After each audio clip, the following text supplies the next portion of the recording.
บ้านน้ำลาอยู่ทางเบื้องซ้ายใส่เสื้อสีขาวพบกับบ้านโบมป้องกันศึกษาธิการกีฬาแม่แล้ว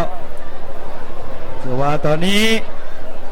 บ้านบ่มแซมเก่ามาเบิ้งกันว่าตอนนี้จะผ่านเข้าไปในรอบที่5ได้หรือบ่คณะกรรมการยังบ่ได้ปล่อยออกจากวงปล่อยกันเถื่อเพราะว่าเรื่องระดับหัวเหือบ่เสมอกันเอาละกาเกียมเอาดีๆเอาดีๆบ้านบ่มผู้ซึ่งก็จะเสียไปพร้อมนึงแล้วเป็นแม่แล้วแต่ว่าตอนนี้ต้องได้เอาดีๆแล้วเพราะว่าจะผ่านเข้าไปในรอบที่5ได้นี่สิ่งสำคัญต้องชนะบ้านน้ำหลานี่ก่อนออกมาแล้วออกมาแล้วเกี่ยวกับคู่นี้บอกเลยว่ามาจับตาเบิ่งกันแซมเก่าบ้านบ่มอยู่เบื้องขวาแข่งขันกับบ้านน้ำหลาอยู่เบื้องซ้ายจะมาเบิ่งกันว่าจะเป็นบ้านบ่มผ่านเข้าไปอยู่ในรอบที่5ได้หรือบ่นั้นจะผ่านน้ำลาดื้อได้บ่ได้จะได้หรือบ่ได้มาเบิ่งหอมนี้บานบ่มหอมนี้บ่เลยเป็นหอมซีสตาหอมนี้บานบ่มจะสามารถเอาชนะน้ำลาได้หรือได้หรือบ่หรือจะเป็นน้ำลาจะสามารถตีแซงเข้าสู่เส้นได้ก่อนตอนนี้ตีโค้งตั้งหลักแล้วบานบ่มพยายามตีแซงนี่น้ำลาจะได้หรือบ่ได้จะหนีไปใส่กระบอกไก่ท่าน้ำบักแหละตอนนี้บ้านบ่มรู้สึกว่า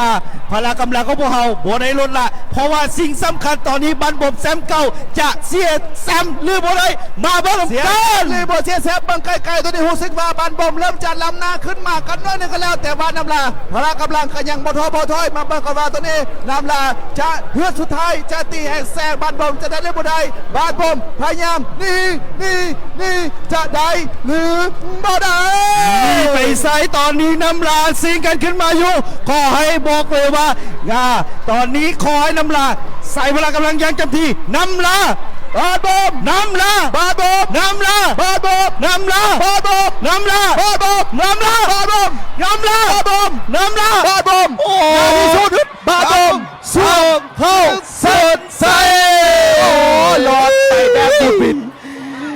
บ้านบ่มนี้รู้สึกว่ายังคงรักษาสีไปพละกำลังกันอยู่ตอนนี้บ้านบ่มได้ผ่านกันเข้าไปอยู่ในรอบที่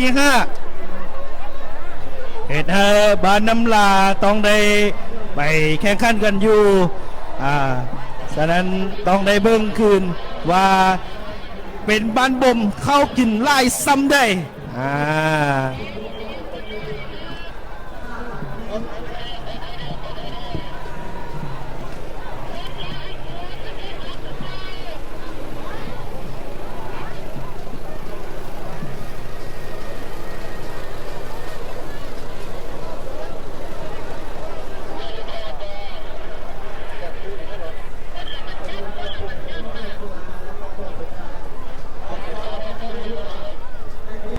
ดูว่าตอนนี้ผ่านไปแล้วรอบที่